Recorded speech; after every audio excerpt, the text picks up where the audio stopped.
दोस्तों, DN news आपकी खिदमत में रोज़ाना ऐसी शख्सियत से मुलाकात कराती है जिनकी गुफ्तगू से न आप सिर्फ मुतासिर होते हैं बल्कि बहुत ज़्यादा प्रभावित भी होते हैं और उनकी मालूमात आपकी ज़िंदगी में एक नया चिराग लाती है और वो रोशन चिराग आपको कामयाबी और कामरानी की तरफ गामजन करता है। आज हमारी खुशनसीबी है कि हमारे इस प्रोग्राम में हमारे स्टूडियो में मौजूद हैं एक ऐसी खातून जिनका नाम मेहरुन्निसा है। मेहरुन्निसा जी बहुत सी तंजीमों से वाबस्ता हैं और ख़वातीन के लिए और उनकी फलाह बहबूद के लिए काम कर रही हैं माशाअल्लाह, और कई ऐसी स्कीमें जो गवर्नमेंट की तरफ से लागू हो चुकी हैं उनके यहाँ चल रही हैं। अस्सलाम वालेकुम। वालेकुम अस्सलाम रहमतुल्लाहि व बरकातहू। मैडम, कैसे मिजाज हैं, कैसी तबीयत है आजकल आपकी? आजकल पूरे हिंदुस्तान में अल्लाह का शुक्र है, आजकल तो वैसे भी कोरोना है, सफाई में रखिए और आगे भी लोगों को बोलिए कि इसमें अपने आप की एहतियाजी करिए। दिन पे दिन बढ़ रहा है, कम नहीं हो रहा है, बढ़ रहा है। अच्छा, ये बताइएगा आपके यहाँ भी सफाई अभियान चल रहा है? बिल्कुल, हमारे यहाँ सफाई अभियान, ये तो पुरानी दिल्ली का ये जो पुराना इलाका है ना, ये तो लावारिस है, यहाँ तो कोई देखता ही नहीं है। तो इसके कारण क्या है, क्या वजह आते हैं? ये तो बड़ा तारीखी इलाका है। तारीखी इलाका है, लेकिन पता नहीं क्यों कि यहाँ तारीखी लोग ख्याल क्यों नहीं कर रहे जी। अच्छा, आप ये बताइए, आप एक माशाल्लाह एक मुस्लिम खातून हैं और आप बगैर भेदभाव किए हिंदू, मुसलमान, सिख, ईसाई, यहाँ जो औरतें आती हैं, खातून आती हैं, हमारी माँ बहनें आती हैं, उनका पूरा सहयोग करती हैं। उर्दू काउंसिल के माध्यम से भी एक प्रोग्राम चल रहा है आपका, मेरे ख्याल से क्या प्रोग्राम है, जरा हमारे सुनने वालों को बताइए मैडम। उर्दू अरबी की हमारे यहाँ क्लासें चलती हैं, 1 साल का डिप्लोमा कोर्स है और उसके अलावा भी लैंग्वेज, अरबी लैंग्वेज सिखाते हैं। हाँ, चल रही है। अच्छा जी, यहाँ पर कंप्यूटर है, कंप्यूटर चल रहा है, कंप्यूटर नाइलेट का है, डिप्लोमा कोर्स है जिसमें CC लैंग्वेज भी है और ये सब है, जिससे सेंट्रल गवर्नमेंट की एक पॉलिसी है कि जो ये जिसके पास होगा CC वो उसको ही जॉब के लिए, नौकरी के लिए अप्लाई किया जाएगा, तो वो कोर्स हमारे यहाँ चलता है। तो उसमें लड़कियाँ आ रही हैं, कितनी तादाद है इस वक्त लड़कियों की? हमारे यहाँ मिक्स हैं, लड़के लड़कियाँ मिक्स हैं तकरीबन। हाँ, हमारे यहाँ हैं 70-80 स्टूडेंट हैं इस टाइम। तो अच्छा, वो सारा कोर्स करने के बाद अपने पैरों पे खड़ी हो जाती हैं, रोजगार उनको मिलता है गवर्नमेंट की तरफ से? हाँ। अच्छा मैडम, ये बताइए कि ख़वातीन को बड़े मसाइल हैं, हर दौर में मसाइल हुए हैं। आज का जो मसाइल है वो रोजी रोटी, जब से ये हमारे यहाँ कोरोना के एक खौफनाक एक मंजर सामने आया, लोगों में दहशत पैदा हुई, खौफ पैदा हुआ, दरखौफ पैदा हुआ, इसके कारण रोजगार पर भी इसका असर पड़ा। तो उसके बारे में क्या कहना चाहेंगे आप? ये तो सरकार को चाहिए, थोड़ी सी नज़रअंदाज कर रहे हैं ये, इसको चाहिए कि जो बेरोजगार है उसको देखें। वो इधर उधर के मुद्दे आ जाते हैं लेकिन रोजगार की तरफ मुद्दा है ही नहीं। अब पढ़े लिखे लड़के, नौजवान बच्चे इधर हैं, उनके ऊपर बेरोजगार हैं और कुछ नहीं है। हाँ, नशे के ऊपर सबसे ज़्यादा बर्बादी जो हो रही है हमारी, वो नशे के ऊपर हमारे बच्चे हो रहे हैं। जितने भी हैं, इंसानियत का कोई ये ज़रूरी नहीं है कि कोई हिंदू है या मुसलमान है, कोई ऐसा है। जो बच्चे हैं, जो स्टूडेंट हैं या जो भी हैं, जितने भी हैं, आप ये देख लीजिए जाके कि शराब के ठेके हर 4 कदम पे खुले हुए होते हैं। ये अजमेरी गेट से लेके आप देख लीजिए तुर्कमान गेट क्या और कश्मीरी गेट क्या, दसियों शराब के ठेके खुले में हैं 2 किलोमीटर के अंदर। यानी दरियागंज के चौराहे पे अगर हम देखें मैडम, तो वहाँ पर भी इस तरह की स्थिति हम देखते हैं कि शराब के अड्डे खुले हुए हैं और ये सारी दुकानें गवर्नमेंट के माध्यम से चल रही हैं। तो एक तरफ तो गवर्नमेंट ये कहती है कि भाई आप नशा छोड़ो, कि सरकार जो है, अब मैं सेंट्रल गवर्नमेंट से ही अपील करूंगी और दिल्ली गवर्नमेंट से भी करूंगी कि शराब के ठेके जो दिल्ली के अंदर हैं, तो जाहिर बात है दिल्ली गवर्नमेंट के इजाजत से होते हैं, MLA के इजाजत से खुलते हैं जिस एरिया के अंदर होते हैं। तो वो टैक्स के लालच तो होता है कि ये शराब से टैक्स होता है, लेकिन एक तरफ आप लिख देते हैं उस पर कि ये हानिकारक है और दूसरी तरफ आप खोल के उसका टैक्स वसूल रहे हैं और हॉस्पिटलों में जा रहे हैं। हॉस्पिटल के अलावा मुझे बताइए, एक ये टैक्स लेते हैं, दूसरा क्या करते हैं, उनका जो घर बर्बाद होता है। आपके पास तो टैक्स गया लेकिन घर बर्बाद हुआ, बच्चे बर्बाद हुए, उनके फेफड़े खराब हुए, उनका जो भी कुछ हुआ, घर की चीजें हुई, चोरी हुई, चकारी हुई, बलात्कारी हुई, क्राइम जराइम सब चीज हो रहे हैं। पकड़े जाते हैं तो पुलिस के पास जाते हैं, तो पुलिस किस तरीके से छोड़ती है वो आप सब जानते हैं, सबको पता है क्यों छोड़ती है। फिर वो पकड़े जाएंगे, जेल जाएंगे, जेल में भी उनका खर्चा चलता है। तो मुझे एक बात बताइए, खर्चा आप गिन लीजिए कि घर का वो बच्चा अगर लाता है 200 रुपए कमा कर और वो 200 का वो काम कर लेता है अपना, घर तो उसने खाली छोड़ दिया ना। अब वो खाना कहाँ से खाएगा, घर वाले कहाँ से खर्चा चलाएंगे, बूढ़े माँ बाप कहाँ से चलेंगे, घर में जो सामान है वो भी ले जाकर बेच के अपना नशा पूरा करते हैं। तो ये नशा बंद क्यों नहीं किया जाता? आप देखिए ना, अहमदाबाद में बंद कर दिया, अब बिहार में नीतीश कुमार ने बंद कर दिया। तो मेरा कहने का मकसद है कि दिल्ली राजधानी है, पूरे हिंदुस्तान से लोग दिल्ली के अंदर आते हैं, तो यहाँ पर बलात्कार के इतने बड़े बड़े केस हो जाते हैं। तो क्यों होते हैं? तो इस चीज को सबसे पहले जड़ को खत्म कीजिए ना, आप नशा खत्म कीजिए। आपको तो टैक्स का लालच है, लेकिन एक टैक्स के पीछे हॉस्पिटल का खर्चा, जेल का खर्चा, पुलिस का खर्चा आप लगाइए ना, एक आदमी के ऊपर कितना खर्चा बैठता है, एक आदमी को पकड़ते हैं। अच्छा मैडम, ये बताइए कि इसके लिए हमारी हुकूमत को क्या करना चाहिए, दिल्ली सरकार को और हमारी मरकजी सरकार को, सेंट्रल गवर्नमेंट को क्या करना चाहिए? क्या आप संदेश देना चाहते हैं गवर्नमेंट को? गवर्नमेंट को मैं यही देना चाहूंगी कि जैसे कि अब कोरोना काल के अंदर गवर्नमेंट ने इतनी हेल्प की है कि घर में राशन भेज रहे हैं, ये कर रहे हैं, वो कर, इतनी सारा मतलब गवर्नमेंट ने काम किया है, दिल्ली गवर्नमेंट ने भी और सेंट्रल गवर्नमेंट ने भी। तो मैं ये कहती हूँ कि सिर्फ एक नशा के ऊपर अगर ये काम कर लेते हैं तो आप ये देख लीजिए कि लोगों के घर बस जाएंगे, लोगों के बच्चे पढ़ लेंगे और लोगों की फीस जमा हो जाएगी, कम से कम इस नशा को कम हो। और जो नशा मुफ्ती केंद्र बने हुए हैं उनके अंदर सबसे ज्यादा क्राइम होता है। अच्छा। क्यों होता है कि ये सब दिखाने का है, कोई कहेगा 15,000 रुपए महीना दे दो, कोई कहेगा 10,000 रुपए महीना दे दो, और लेने के बावजूद भी उसकी केयर नहीं होती है। वो तो 6 महीने बाहर रह के आके फिर बाहर चालू हो जाता है, यानी सही तरीके से केंद्र वगैरह भी सही नहीं चलते हैं ये लोग, बिल्कुल गलत। यानी इनके करने और कहने में फर्क है, बहुत फर्क है। अच्छा मैडम, ये बताइएगा कि इससे प्रभावित जो होती है महिलाएं ज्यादा होती हैं। एक शराबी आदमी है दिल्ली के अंदर तकरीबन 70% लोग जो हैं शराब पीते हैं। जी ठीक है, उसके अंदर आप रास्ते में देख लीजिए, रिक्शे वाले को देख लीजिए, अब रिक्शा चल रहा है, उसने शराब पी हुई है, आप पीछे बैठे हुए हैं और उसके मुंह की भाप आपको उड़ के आ रही है। और जिसके अंदर एक बीड़ी की कहते हैं कि भाई बीड़ी भी मत पियो जो धुआं आ जाए, तो उसके तो शराब की भाप आ रही है।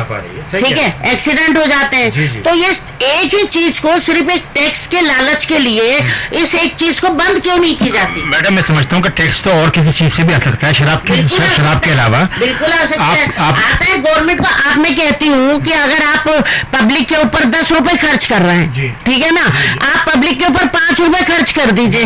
आप कह दीजिए उनसे कि जी 5 रुपए जो हम यहाँ कर रहे हैं, जीएसटी लागू कर दी पब्लिक के ऊपर। पब्लिक ने क्या करा? वो जीएसटी लागू करके वो भी तो पैसा आ रहा है ना सरकार के पास। अगर नोटबंदी हुई इसके अंदर भी लोग प्रभावित हुए। मैं कह रही हूँ सारे काम सेंट्रल गवर्नमेंट ने किए, लेकिन सेंट्रल गवर्नमेंट ये चीज भी तो करे।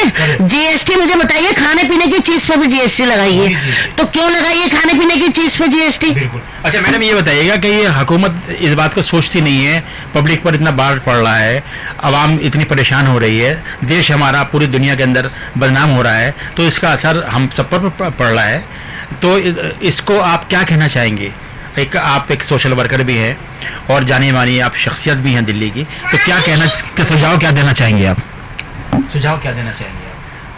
किस मामले में आपने मतलब पूरा? नहीं, मैं ये कहना चाह रहा हूँ कि लोगों की सुरक्षा के लिए, लोगों की सेहत और तंदुरुस्ती के लिए, और शराब ना पिए लोग, नशा ना करें लोग। नशा ना, मैं तो ये कह रही हूँ और जगह भी हैं, लेकिन मैं ये चाह रही हूँ कि जिस तरह अहमदाबाद में, गुजरात में हुआ है, बिहार में हुआ है, दिल्ली में होना चाहिए। दिल्ली राजधानी है और दिल्ली के अंदर से हुकूमत चलती है। दिल्ली को जितना सेफ रखें उतना बेहतर है। और बलात्कारी क्यों होती है? ये नशा करते हैं लोग, ये क्लबों में जाते हैं लोग, ये सब करते हैं, जब भी तो हो रहा है। इतना बड़ा चल तो रहा है, बॉम्बे का क्राइम देखिए ना खुल के, कितना बड़ा क्राइम आया है। तो वही वाली बात है कि जब खुलता है तो दिखता है, और जब खुलता नहीं है तो दिखता नहीं है। तो मेरा मतलब है कहने का कि मैं तो यही अपील करूंगी कि अगर बच्चों का ख्याल रखना चाहते हैं, बच्चों की पढ़ाई का ख्याल रखना चाहते हैं, उनकी नौकरी का ख्याल रखना चाहते हैं, उनके रोजगार का ख्याल रखना चाहते हैं, तो सरकार को चाहिए कि शराब को बंद करें। इससे तकरीबन 50% सुधार आएगा। और दूसरी बात, और कंट्रियों में देखिए बच्चे पैदा होते हैं, गवर्नमेंट ले लेती है, उनके बच्चे खुद परवरिश करती है, उनके तालीम और तरबियत भी गवर्नमेंट करती है, सब चीज गवर्नमेंट करती है, तो कम से कम आप ये सब नहीं कर रहे हैं, आप शराब को ही बंद कर दीजिए। हम सब की सारी महिलाओं की तरफ से मैं तो कहती हूँ कि आप सबके लिए अपील करती हूँ और सबकी कहती हूँ, जो इस काम में करेगा अल्लाह ताला उनको और उनके हाल नस्ल तक को भी फायदा पहुंचे इंशाअल्लाह ताला। ये चीज महिला समिति के लिए बड़ा अच्छा काम कर रही है आप, महिलाओं के लिए बड़ा अच्छा काम कर रही है, उनको रोजगार भी दिला रही हैं आप। ये बताइएगा कि इस वक्त फैमिली प्लानिंग का दौर फिर शुरू हो गया, हुकूमत की तरफ से लोगों पर ये एक बोझ डाला गया कि आप फैमिली प्लानिंग कराओ शादी के बाद, और एक बच्चा या 2 बच्चे के बाद, तो उस मौजू पर क्या कहना चाहेंगे आप, क्योंकि आप एक महिला हैं, पढ़ी लिखी महिला हैं आप। देखिए, ये अभी मैंने दीपक चौरसिया का एक वो देखा था, दीपक चौरसिया जी ने बोला था कि रशीदी साहब से, पहली बात तो रशीदी साहब इन चीजों में जवाब देंगे क्या? ठीक है, ठीक है, गवर्नमेंट अगर कोई पॉलिसी चलाती है तो वो गवर्नमेंट उस पॉलिसी को चलाने से पहले इर्द गिर्द जो चीजें हैं ना वो देखना चाहिए। जब हम एक उंगली किसी के ऊपर उठाते हैं ना तो 3-4 उंगलियां हमारे ऊपर भी आती हैं। तो गवर्नमेंट, इससे पहले भी गवर्नमेंट ने फैमिली प्लानिंग चलाई थी, तो क्या नतीजा निकला था? तो मेरा कहने का मकसद ये है कि जो वो कह रहे हैं कि फैमिली प्लानिंग आज का दौर है, ऑलरेडी फैमिली प्लानिंग चल रही है हॉस्पिटलों में। हॉस्पिटलों में ये होता है कि जो कोई जाते हैं तो वो कहते हैं कि बच्चा, आपके कितने बच्चे हैं? तो वो कहेंगे 2 बच्चे, 1 बच्चे, तो उनका रवैया अलग हो जाता है अगर वो कह देते हैं 3 बच्चे हैं। तो मेरा मकसद ये होता है सिर्फ कहने का कि ये फैमिली प्लानिंग ऑलरेडी हॉस्पिटलों में चल रही है, क्यों पहले से ही चल रही है। वो चलने का नतीजा ये है कि बच्चे होते हैं बड़े ऑपरेशनों से, मतलब आजकल जो हो डॉक्टर हैं इतना वो नहीं करते कि नॉर्मल बच्चे हो जाएं तो ये हो, पहली बात तो बड़े ऑपरेशन कर देते हैं, ऑपरेशन करने के बाद बच्चे होते हैं, वो दूसरे बच्चे के बाद तीसरा बच्चा ऑलरेडी होता ही नहीं है, तो फिर प्लानिंग क्या, ऑलरेडी प्लानिंग हो गई। अच्छा, उसके अलावा लड़कियों के अंदर तकरीबन 50% लड़कियों के अंदर हार्मोन्स की कमी है, खाने पीने का नतीजा, घर का मतलब रहन सहन कुछ भी नहीं, तो वो परेशानी होती है। जब शादी होकर किसी के घर में जाती है तो उनके यहाँ बच्चे पैदा नहीं होते, तो वो परेशानी के लिए गवर्नमेंट ने क्या सोचा? तो मकसद कहने का ये है कि ये सोचने के बजाय ये अगर ये एक दायरा बना देंगे कि परमानेंट ये दायरा है, तो ये तो गवर्नमेंट और एक खर्चा बढ़ा रही है ऑलरेडी अरबों खरबों रुपए का। तो ये खर्चा बढ़ाने के बजाय जो चीज ऑलरेडी चल रही है आप उस चीज पे सुधार लाओ ना, पब्लिक के रहन सहन पे सुधार लाओ ना। सब आजकल इतने होशियार हैं, बच्चे नहीं बनाते, और माना किसी के 2 लड़के हैं और वो चाहता है कि मेरी लड़की हो, तो वो लड़की कहाँ से लाएगा? जिसके लड़कियां हैं हाँ। वो चाहता है मेरे लड़के हो, तो लड़का कहाँ से लाएगा?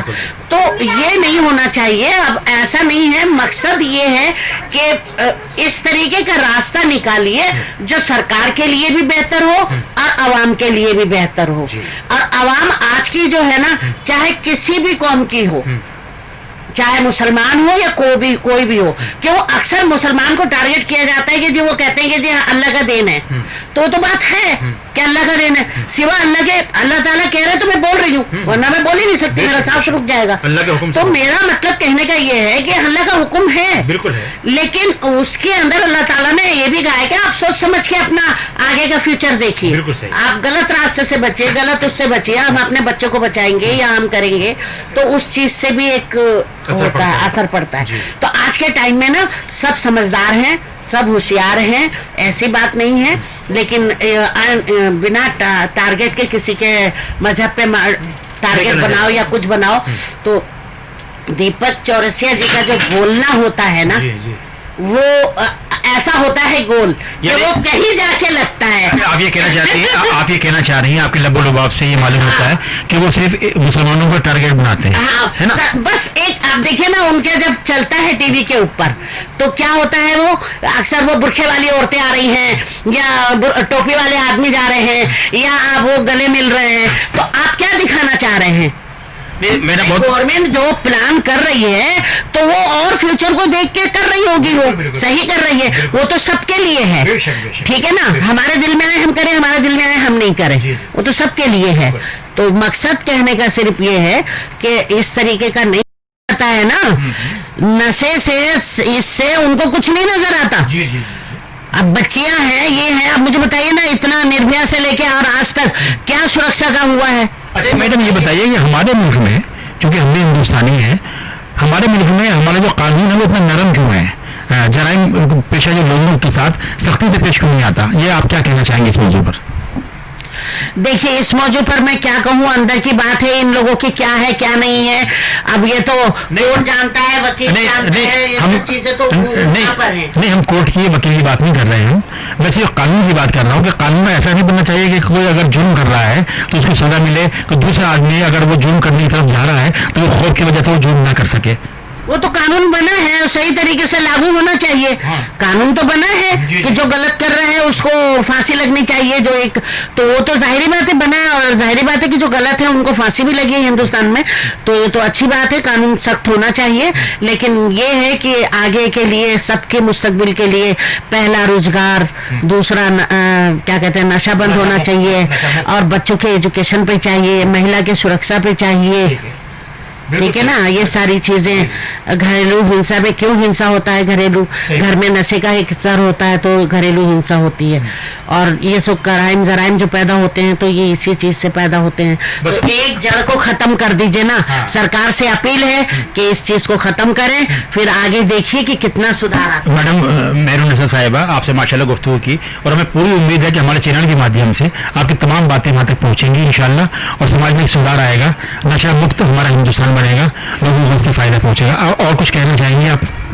नहीं। तो दोस्तों, अभी आपने देखा कि हमारी बहन मेहरुन्निसा ने कितनी खूबसूरती के साथ तमाम मौजूदात को बहुत अच्छे अंदाज में पेश किया, और ये जो तमाम मौजूदात थे, ये आपके चैनल को कहना चाहूंगी कि भाई आपका चैनल ने जो जा जाके हर जगह, हर इलाके में, और हर कमियों को देख रहे हैं, कर रहे हैं, आपकी टीम को बहुत बहुत मुबारकबाद, और मैं कहती हूँ कि ये और तरक्की हो और सच्चाई के रास्ते पे चले। शुक्रिया मैडम, आपने हमारी हौसला अफजाई की। हमारा भी नजरुल यही है कि आपको हम सच्चाई दिखाएं, समाज को सच्चाई दिखाएं, आवाम को सच्चाई दिखाएं, और जो मसाइल हैं हमारे दरमियान, आपके दरमियान जो मसाइल हैं, उन मसाइल को उठाएं। आवाम की आवाज़ हमारी आवाज़ है, और हमारी आवाज़ आवाम की आवाज़ है। दोस्तों, इसी के साथ इंशाअल्लाह ताला मुस्तक़बिल में भी एक अच्छे प्रोग्राम लेकर आपकी खिदमत में पेश होते रहेंगे। मैं कैमरामैन मोहम्मद फैज़ान और हमारे डायरेक्टर शाहिद अंसारी के साथ खाकसार जुबैर कुरैशी आपसे इंशाअल्लाह ताला बहुत जल्दी अगले प्रोग्राम में मुलाकात करूंगा। तब तक के लिए अल्लाह हाफिज़।